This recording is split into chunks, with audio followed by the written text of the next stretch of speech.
It's the waitingfornextyear.com podcast. I'm your host, Craig Lindell, and we are here to talk about Cleveland sports. That's all we do. Pretty much for the most part, that's all we do. Today, I'm going to be talking to Mike from Bottlegate. I talked to Mike maybe close to 2 years ago, 18 months ago. And is an interesting guy, nice guy to talk to, runs an interesting website, has an interesting Twitter presence. So I hope you enjoy that conversation. But before we get there, I'm going to talk to you about Patreon, patreon.com/WFNY. That is where you go to support the website, support the podcast. We try and make it worth your while. We give you some extra benefits. There is a 15% discount on GV Art t-shirts and stuff at their website that is exclusively available to people who support Waiting for Next Year on Patreon. That's patreon.com/WFNY. That's just the latest. You know, we've got some stickers. We've got some t-shirts that are available to people of a certain level. And we're going to continue to do those kinds of things and use our connections and relationships that we've made over the years to get things for our people. And sometimes we'll just buy things for you and bribe you. You know, we gave out extra Terry Pluto books to the Patreon supporters. And whenever we get an opportunity to do that, we'll hold some stuff back just for the Patreon people. And that's the kind of stuff you'll get at Patreon with Waiting for Next Year, patreon.com/WFNY. Now here is Mike from Bottlegate. Waiting for next year. Waiting for next year.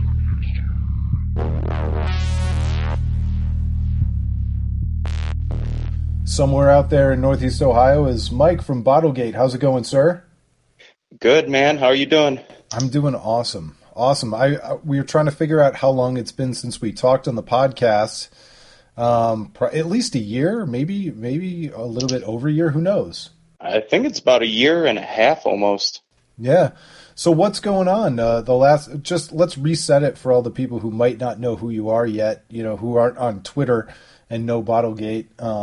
You've got a website, bottlegate.com. You're on Twitter all the time. But you kind of been retooling the website. Yep. Had to get a new computer, and it's just kind of downtime right now with the blog and just figuring out what we want to do next. What are you thinking? It's a weird time to be running a sports website. Yeah, I know. It's a grind. I learned that my first couple of years doing it, but I don't know. I just want to provide like a unique voice, but also something funny and original. Well, and it's interesting because one of the coolest things you did this year, your cataloging of all the Cleveland Cavaliers celebration videos was just absolutely incredible, and it went crazy. I'm sure you got crazy traffic and crazy attention for it, and then a couple days go by, maybe a couple weeks go by in the case of a story that big, and then it's like, all right, stupid, do it again. Yeah, I know. All that time spent wondering how it's going to feel to win a championship, and then you finally win it. You do all the thing, and your work is kind of validated, but then it's just like, all right, now what? Well, and that's the thing about running a sports blog, and we just celebrated our 9th year in February. Nice. And so we're headed towards 10, and it's like, I'm not sure that we ever really arrived anywhere. Yeah, it's just something different every day, and you never really get to that end point because it's always something new, and always something new happens. And you got to get new ideas. You got to get new, fresh content every day to engage people. It's harder than people think. Well, and it's distracting too because, you know, obviously before Waiting for Next Year started, Twitter didn't exist. Facebook wasn't what it's become. I don't know if Facebook even existed back then, at least in terms of outside of colleges. But it's like, you know, you're producing content for your friends on social media all day long now. Sometimes it's like, well, do I even need a blog anymore? I think that's like where a lot of the sports blogging left. People just, oh, yeah, I just do that on my Twitter account. Yeah, it's just instead of writing, 1,000 words on something, you condense it into 140 characters, maybe get a good couple of thread tweets going. But I definitely want to start getting back into the blogging game and expand on some thoughts and some hot takes here and there. So what's the end game? What are you thinking? Or is it just like your side passion, what you do? That is a very good question. I don't know. I just kind of started it out of the blue with really no direction, just kind of dove head first, I guess. And it grew. We got a pretty nice little social media following, but I have no idea where I want it to end up or how I could parlay it into anything else, to be honest. I don't know. Everyone asks me that all the time, though. Yeah, it's funny because you see like what Barstool has become, and they're getting huge. Oh, ridiculous! And there are certainly even bigger examples than that. However you want to categorize a Bleacher Report and some of these other different things that started up, but it's hard to figure out like what you're much like us. You're a niche. You're Cleveland sports, and maybe you expand a little bit beyond that. But even if you're the biggest independent Cleveland sports site in the world, what does that mean, and what does it translate into? Exactly. It's just you're still in Cleveland, but yeah, I don't really know what the end game is, to be honest. It's just something that I like doing it, and I just kept doing it. Did you have any thoughts about The Athletic coming to Cleveland and hiring Jason Lloyd and kind of what they're doing as subscription only? Yeah, I read that on your site. What is that? It's in what, Toronto and Chicago, I think? And so is it just subscription? Like, what kind of content are they providing? What's different about it? They're coming into a market and they're hiring influential voices and beat writers and putting in place a for-pay only site subscription. I think in Cleveland it's going to be about $40 a year. And they say that in order to break even, they need about 2,000 paying subscribers per team. So in the case of Cleveland and maybe Ohio State, that would be 4 teams. Maybe if you include the Blue Jackets, maybe 5 teams. So their burden of proof is 10,000 paying subscribers. That seems like a pretty tall task to ask someone to pay for something where they could just get it for free other places, I would think. But who did you say they got? They got Jason Lloyd, and I think they got TJ Zuppe, right? Okay. I mean, those 2 good gets. Who are they going to get for the Browns? That's a good question. And full disclosure, they have not called me. Yeah. I don't know who they get. But it'll be interesting to see how it does. I'm interested. I don't know if I'd be willing to subscribe for content that I could get on Twitter or through other blogs. And I think probably a lot of people feel the same. No problem. Who do you think covers the Browns best in the market? Like as beat writers? Or reporting, whatever, kind of. I mean, not Terry Pluto because he's a columnist and he covers all of them, but among the kind of Brown specific folks. I am partial to Mary Kay, just because personality. I think she takes herself less seriously than the others. I don't like the I don't know, some of the just Browns beat writers kind of rub me the wrong way sometimes. But she's definitely one I keep up with. Yeah, a couple waiting for next year podcast favorites. I was partial to Tom Reed before he took back off, and what's he in Columbus now? Yeah, and the guy who replaced him, Dan Labbe, I'm partial to him as well. Yes, I love Dan. Dan's fun on Twitter. But it's hard to figure out like exactly what you were saying, how you go from a model where we get no matter who you like, whether it's Mary Kay Cabot, Darryl Ryder, Dan Labbe, Tony Grossi, you get them for free now. Pat McManaman too, and then going to a spot where just because somebody decides to hire one of those people, you're going to start paying for it. Yeah, I'm interested, but I think it'll be tough because there's but there's a lot of outlets that you could get stuff from. If it's not the beat writers, it's the blogs, it's you guys, it's the SB Nation guys. There's a lot of places you could get content from, so I'm kind of leery about people paying for it. Yeah, and we certainly love the OBR and Dogs by Nature too. Oh yeah, Those guys do a bang up job. yeah, love DBN.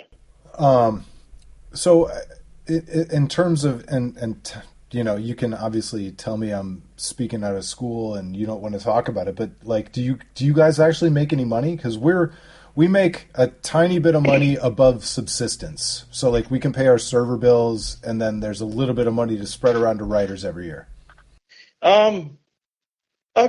Sometimes I've I've made it. What do we go? I think we're signed up through like the most basic thing on WordPress, but one time I made money to pay my rent 1 month, and then the next month maybe I could get lunch a couple days. But all that goes back into the site, or like buying, I don't know, items or promotional items. Like we sold koozies during the World Series, so buying those. And then we actually made a couple. Went into a nice little account. Going to buy some Tribe tickets this year and maybe retool some stuff. But yeah, it's nothing substantial, that's for sure. It never is. No, not at all. For the amount of time and work you put into it. Oh yeah, it's such a passion play, and then like hosting the podcast itself, and like it just. I mean, if you worked out the hourly rate of a Waiting for Next Year writer, it's probably like 32 cents an hour. That's more than zero. It is more than zero. That's gonna be the new Waiting for Next Year tagline on the website. More than zero. There you go. All right, let's talk about some current events. Do you think the Cavaliers need to do something at the trade deadline? I want a backup point guard. Who are the names out there?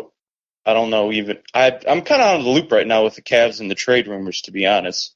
All I've been following is the Celtics stuff, but who are the Cavs even looking at? Well, I think it depends a lot on who gets cut. You know, obviously the DeMarcus Cousins trade happened. Tyreek Evans gets traded. I'd like him. But do they absolutely need to make a move, or is it kind of like the rich get richer kind of a thing where you just want to be greedy? Yeah, it's definitely greedy, and I definitely want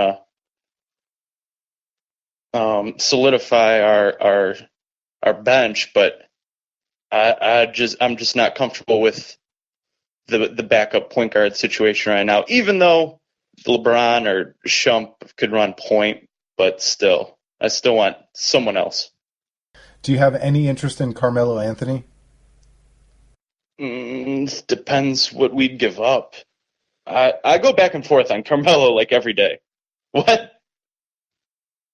Yeah, for free. Yeah, come on, Carmelo, come play. Let's go. Let's win a championship. Like Shumpert and a couple of trade exceptions or whatever need to do to match the salaries. Yeah. Yeah, I'd do that. I kind of don't want to trade Channing Frye though, just because his podcast is great. Yes. No, that's been one of the things behind the scenes at Waiting for Next Year over the last couple of weeks. That people have been obsessing over the RJ Channing Frye podcast. So good. It's funny to me also with the Carmelo Anthony stuff that some people kind of act like he wouldn't make the Cavaliers better. Like he doesn't make the Cavaliers better if you trade Kevin Love, but he makes them better. Yeah, I think Melo would be just fine here, and he'd give us that extra scoring option, and he'd fall in line with LeBron if he's doing too much ISO stuff. But I'd take Carmelo. I don't want to give up Kevin Love for him, obviously, but I'd like Carmelo. Well, and LeBron is one of those guys, you almost feel like a Pats fan with Belichick and Brady, where everybody you pick up, you feel like gets better because they get to play with LeBron. Once upon a time, we thought J.J. Hickson was good. Oh, man. It's the Patriots way. You just plug them in, and then they go and get paid elsewhere. Look at Delly. Delly got $38 million because of LeBron. Yeah, and Delly earned his way with some hustle points, but he was never going to be any better than he was here. Yep. Hey, good for Deli, though.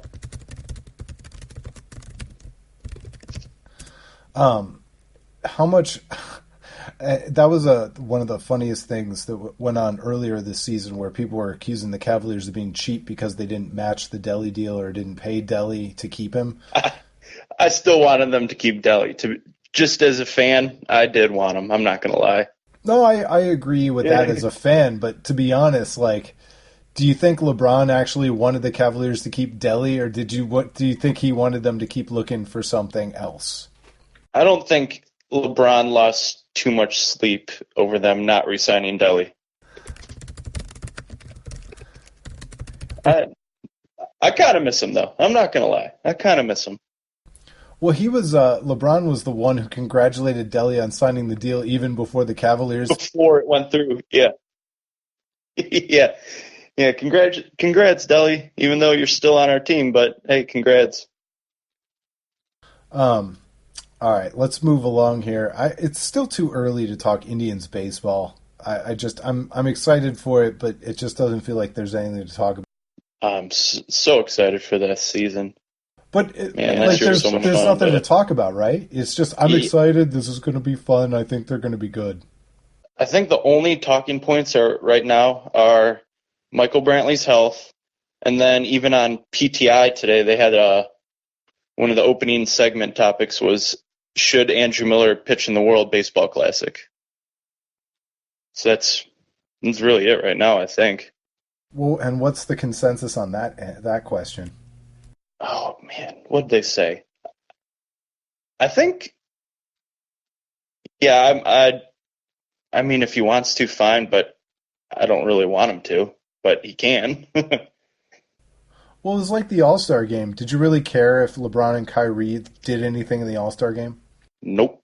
I wanted LeBron to maybe play first 5 minutes and sit and cheer everyone on. Same with like Kyrie and the Olympics this year.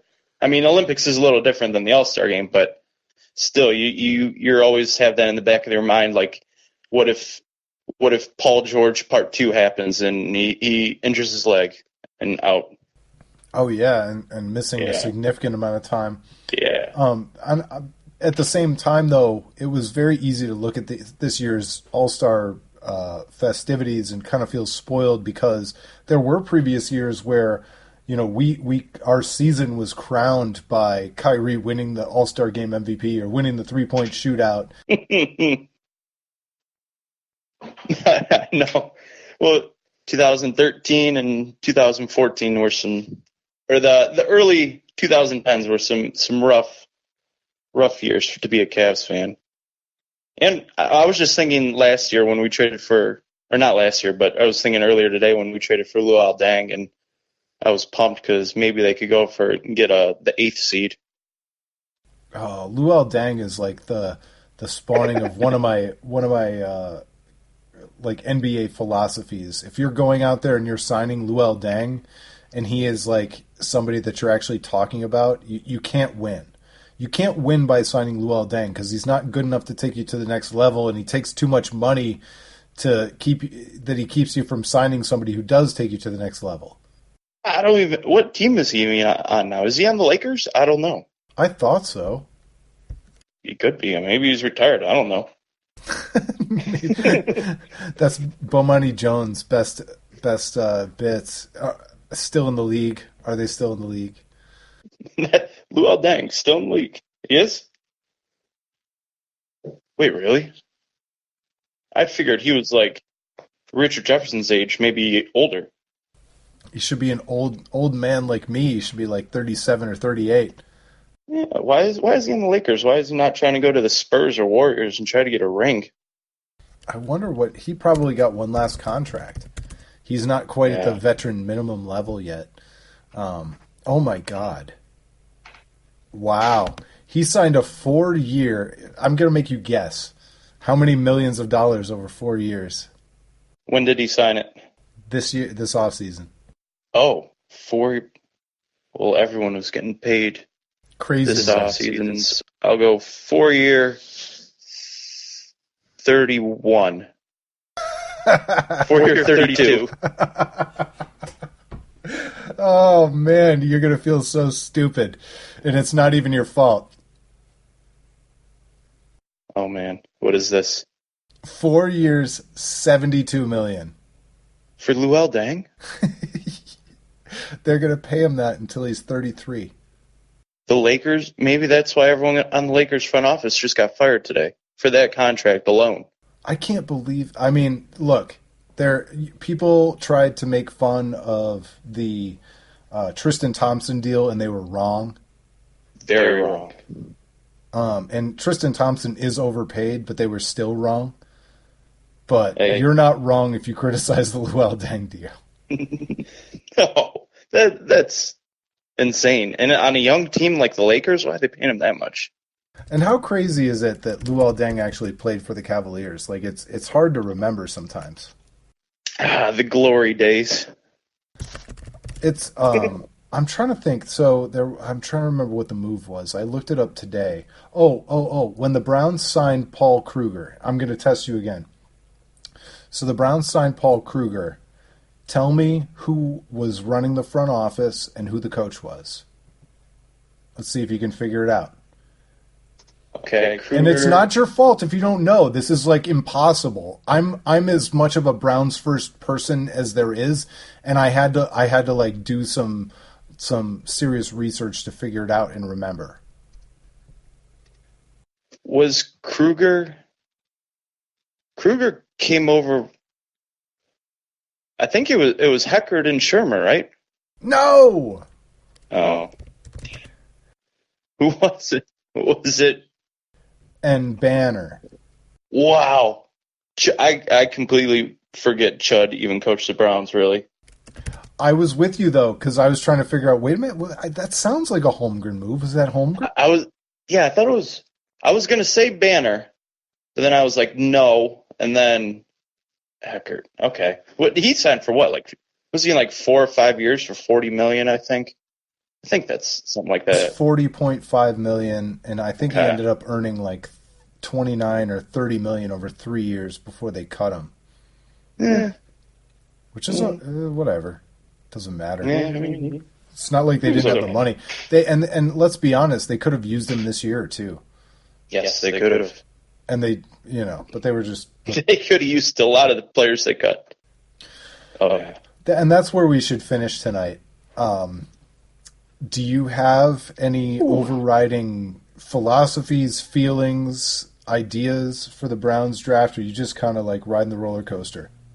Yeah, I still think they should do Garrett at 1. If they do anything with 1, if they trade the number 1 pick, I don't know what I'd do. I'd throw up. What would they get though? Jimmy G and what? Here's my deal. Like if they become, so when the Browns traded up like one spot to get Trent Richardson, With the Vikings. Yes. but if the Trent's Browns, had a rough week. he has had a rough week. Tell people why he had a rough week. He got arrested for domestic violence, didn't he? He did. He's had a rough go of it. That's for sure. Yeah.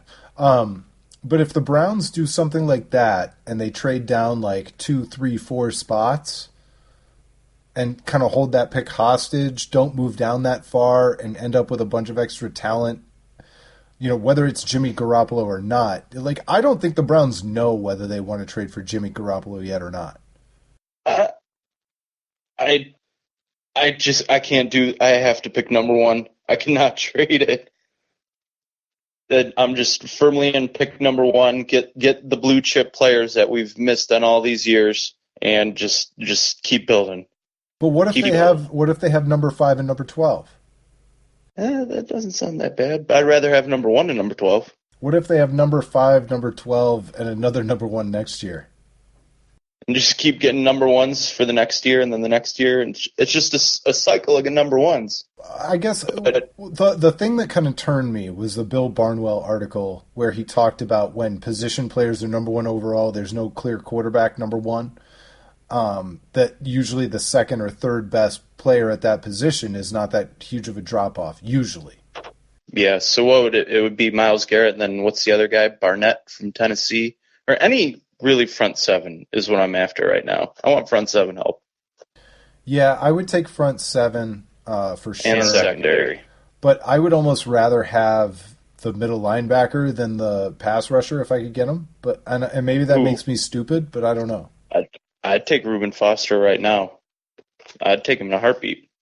The Browns haven't had, and I consider middle linebacker to be like one of the captains of the defense, and the Browns haven't had a middle linebacker since they've been back, really. I mean, not at all. They've had some place fillers. DeQuell Jackson wasn't awful. Andre Davis, the linebacker, Andre Davis, not the receiver, Andre Davis, wasn't awful. But none of them were like leader types.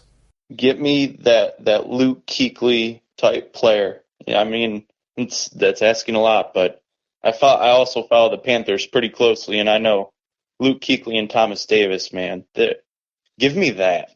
Give me that, or give me some pass rushers. I'll be fine. Well, and ultimately, the thing that I've been saying on the podcast and on the website is that like the strategy of trading down isn't necessarily good or bad. The Browns just executed it poorly in the past. So it comes down, do you have any confidence in what the Browns are running, or do you not even waste time thinking about emotions like that and just wait and see? Running like the draft? Yeah, like Sashi Brown and Paul D. Podesta and Andrew Berry and Hugh Jackson. Judging by last year, I don't see how you can say you're very confident in what they're going to do and who they're going to pick. But I'm still hopeful that they'll get it right. I hope. With the aid of full hindsight, do you think the NFL approves the Haslam ownership a second time if they had the chance to a do-over? I would hope they didn't. But probably not with all the headaches they've gotten off the field and with Pilot and Flying J. I would say, on the field, but jeez, it's been a mess. When was that? 2011 or 2010? He bought the team. I think 12 or 11. It was like 12, and then because that 13 was when they signed Paul Kruger and Joe Banner was running the operation. Oh yeah, I think that showed up in my time op the other day that Joe Banner and Lombardi were fired on the same day. Good times. Yeah, it's unbelievable. And it's one of the interesting things about following the NFL is like you go from blaming Randy Lerner and hating him and whatever else to feeling a little bit of hope because they finally sold the team and you didn't think that was possible, to hating the NFL for like approving this guy and implanting this thing that just prolonged our agony. Yep. You look back and you're like, maybe Lerner wasn't that bad. And I remember listening to Haslam's first press conference, being all pumped up because he talked a big game, and I was like, all right, this is the guy we need. And what a dork. No, he could not. How quickly things change. Yeah. So you would stay at number 1, draft Garrett, and not screw around. Is this because you have like intimate knowledge, scouting knowledge of Garrett, or you just feel like enough of the trade downs, let's just take the guy? Yes, the latter. I'm done. I have PTSD from trading down in the 2014 draft when we got Justin Gilbert. I just want to take the guy, the best player available, get him. Let's rock. If you have to trade 12 for Jimmy Garoppolo, I don't hate it. I would rather not trade number 12, but if they have to do that, I'm fine with Garrett and then getting Garoppolo too. I've talked myself into the swapping first round picks for Garrett, or I'm sorry, for Garoppolo. So if they take 32 and give up 12 and for Garoppolo and they still maintain 32 and 33. Oh yeah. It's still 3 top 33 players. It'll be rough though because you gotta But then you got to pay attention the entire draft night because you're picking first, and then you got to wait all the way to 32. And then you got all night to figure out 33. Yeah, exactly. It'll be fun, though. I'm interested in what they're going to do. I really do think Garoppolo is probably, assuming he's worth trading for at all. And again, like, I had Will Burge on the podcast and we talked about it, and like both of us admitted, like, hey, look, our YouTube scouting of these players is just not good enough to have like an expert opinion. But Exactly. presuming that Garoppolo is worth trading for, like, if you ended up giving up number 12 for him, it's fine. If you think Hugh thinks Garoppolo's his guy, let's do it. I'm fine with it. But if he doesn't and he wants to draft one of these guys out of college, I don't know which one, I'm fine with that too. I've really talked myself into every quarterback situation they could do this upcoming year except RG3. No, it's interesting. I think you're right. I have done the same thing. Like Garoppolo, I think he compares pretty well to Tony Romo. Didn't they go to the same school? I don't know. What do I know? One of those Illinois schools. I'm pretty sure. I like Trubisky, I like Kaiser, and I like Watson. I know. Yeah, I mean, if we get either one, I'd be like, all right, if they think this is the guy, let's go. If they get Garoppolo, they don't have to draft any of those other three. And if they don't get Garoppolo, but they sign like Tyrod Taylor, if he becomes available and they sign Tyrod Taylor, they could still draft one of those guys and give him a year. Yeah, that's what I would do. If they don't do Jimmy G, I would do one of the bridge quarterbacks, but it's still sign one of those guys. And a name I saw is Patrick Mahomes. I don't really know much about him, but he's been flying everywhere. He's been flying up. I think my dream scenario, just in terms of short-term, long-term, all the above, because I've told everybody at Waiting for Next Year that for whatever reason, and despite the year he had as a senior, or not a senior, in his final year in college, I like DeShone Kizer from Notre Dame, even though I hate Notre Dame. I hate Notre Dame. But if they did Tyrod Taylor or Garoppolo and DeShone Kizer, plus having Cody Kessler as the kind of backup spot starter, I give him maybe a 15 to 20% chance of becoming a starter someday. Like, I think that's at least like a plan. Yeah, I'm fine with that. I don't think they could go RG3, and I think if they do draft a quarterback, they'll need one of those bridge guys, like you were saying. I haven't decided that they can't bring RG3 back yet, but I understand why other people say that. I feel like it's going to happen either way, but I personally wouldn't. Why? I mean, the idea for me, and I've had this argument with Bodie at Waiting for Next Year, I've had it with a number of other people, that if you believe Hugh Jackson is a good coach and kind of a quarterback guru of any kind, then why wouldn't more time with RG3 help? Because it'll be 3rd and 9 in the second quarter, and RG3 will be in the pocket scrambling around and get leveled, and out till week 13. Fair enough. That's why he's fragile. He is fragile. But I mean, and just some of the things I saw from him this year, some of the balls he threw, and I was like, oh, that is not an accurate guy. But he also made some plays that we haven't seen any quarterback make in a very long time. That's true. But I just think of that flea flicker in the end zone where he underthrew.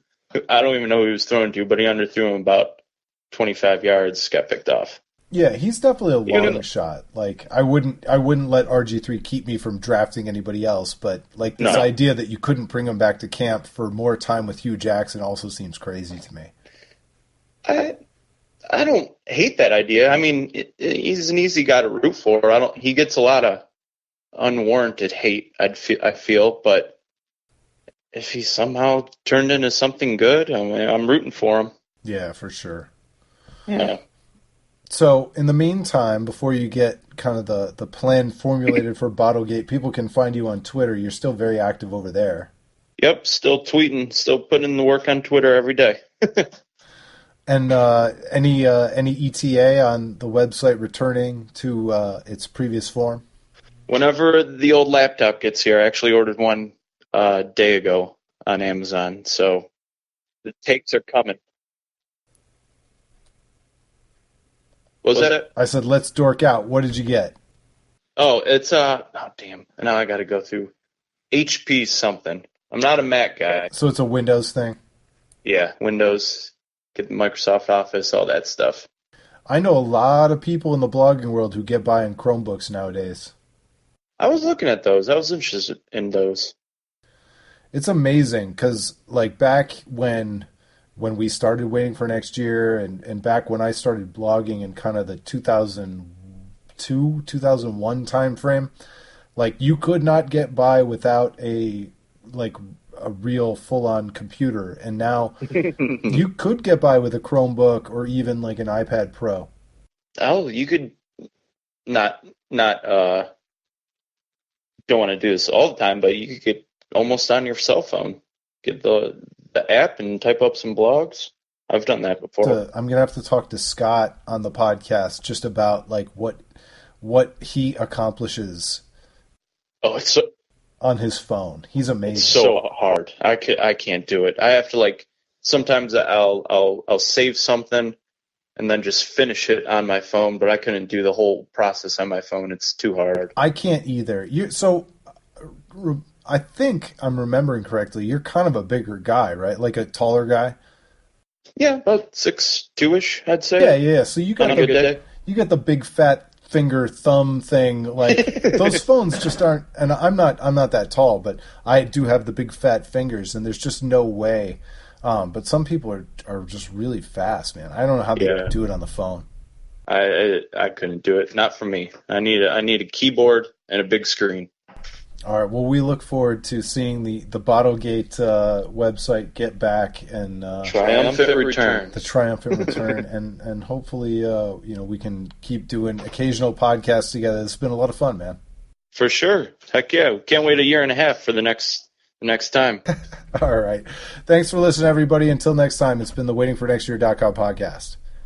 I hope you didn't go anywhere. I know it sounded like a sound off there, but emails, we get emails. Ben checked in, and I told him I would get to his email this week. So I definitely want to talk about it a little bit. He sent an email just to kind of get some Cleveland sports thoughts off his chest, and I thought I'd read some of it and comment as I go along here. The main thrust of his email is that this World Series loss still hurts. It hurts more than I thought it would, especially after a Cavaliers championship. I thought we had this locked up. I couldn't believe that Cleveland could win 2 major championships in less than 5 months after waiting 52 years. Well, hey, Ben, good thing you couldn't believe it because it didn't happen. But when we blew that lead and back to only in Cleveland memories, the only saving grace is that it seems like the national narrative for the World Series was that the Cubs win a World Series after 100 years, not the Tribe blew a 3-1 lead. Yeah, seriously, that 3-1 lead thing, it's something, it's a line that we've all kind of straddled here. But thank goodness that the Warriors blowing the 3-1 lead has not been the same as the Cavaliers, the Indians blowing the 3-1 lead. And it's not the same. Scott wrote about it on Waiting for Next Year. This idea of a massive favorite like the Cubs winning 3 in a row after being down 3-1. It's not the same thing. You know, the Cavaliers were the underdog. The Cubs were the favorite. And so it's kind of equal and opposite. Plus, baseball is not basketball. Like it had never happened in the NBA. We've seen 3-1 leads as impossible as it is to believe. We've seen them dissipate in baseball. You know, with starting pitcher matchups and everything else, it's just a different beast. But enough of my Indians apology here. With the Cavs, I think the narrative is the Warriors blew it, not that the Cavs won it. Not quite sure, but I'll take it either way. Looking back, the only card I wish Tito pulled from his sleeve would be to see Merritt pitch another game. Up to that point, Tito pushed all the right buttons, especially those he had available to him. Yeah, Ryan Merritt was one that I think a lot of us wanted to see. in the World Series, he was kind of on the bleeding edge, almost literally with Trevor Bauer, trying to stretch that pitching rotation to its absolute limits. Didn't quite work out. But Ben goes on. To bring it back around, like I said, the loss hurts. I couldn't watch Game 7. I thought the first championship in 52 years would change that. Guess not. I went grocery shopping. It didn't help that my mom was in the hospital. She's okay now, thank goodness. I get annoyed when a Pearl Jam song comes on the radio because Eddie Vedder's fandom and I really like Pearl Jam, but it really annoys me. I was really annoyed with the Cubs fans in Cleveland. Yeah, I got to tell you, man, the Cubs fans in Cleveland, I didn't let Eddie Vedder bother me. Normally that would have driven me bonkers, absolutely bonkers. Bill Murray, all the rest of them would have driven me crazy, but not this time. I don't know why. Maybe I've just matured. But Eddie Vedder grew up in that town. Bill Murray grew up in that town. John Cusack, name them. It doesn't matter. Like I do everything I can to separate the art from the artist. And so Pearl Jam songs haven't bothered me. I still love them. But thanks for emailing, Ben. It's a weird thing trying to compare, what the Indians' loss in the World Series means today versus what it would have meant if the Cavaliers hadn't won the championship. For me, the Indians' loss actually gets worse as we go along. I spent some time out of town, and I think I talked about this on the podcast, but I spent some time out of town between Christmas and New Year's. I was in Florida, and over Thanksgiving, I was in South Carolina, and the amount of Cubs paraphernalia and gear that I saw everywhere that I'd never seen before, and I don't think it's just my perception was raised because the Indians had just lost the World Series. The amount, it can be infuriating. It really can be, because there's so many Cubs fans, because so many people have spent even a little bit of time on the north side of Chicago after college or whatever. They visited, or they didn't have a baseball team and they visited once, or it's one of those teams that everybody, if they didn't have a prior connection, or maybe even if they did have a prior connection, feels that they have a connection to them. They partied in Wrigleyville or whatever. And so it can be a little bit frustrating. I will admit that I wasn't as upset with the Indians' loss in the World Series when it happened as I am now, like X number of months later, because the further we get from it, the longer that climb feels like, and the harder it feels like it will ever be for the Indians to reach there again. Maybe this fall when the Indians are back in the World Series, I'll say, I knew it all along. But right now, in February of 2017, after losing the World Series in 2016, and as much as I love this Indians team and I love the pitching staff and all the moves that they made and Edwin Encarnacion and everything else, it's early, man. It feels like an impossible climb. So thanks for sending the email, Ben. Happy to read it and happy to discuss it on the podcast. Thanks for listening, everybody. For real this time, I'm leaving. I'm not going to talk anymore. Thanks for listening. It's been the waitingfornextyear.com podcast. Check us out on Patreon. Leave us a review. Do all those nice things. Tell people about the podcast. Blah, blah, blah, blah, blah. Good night now.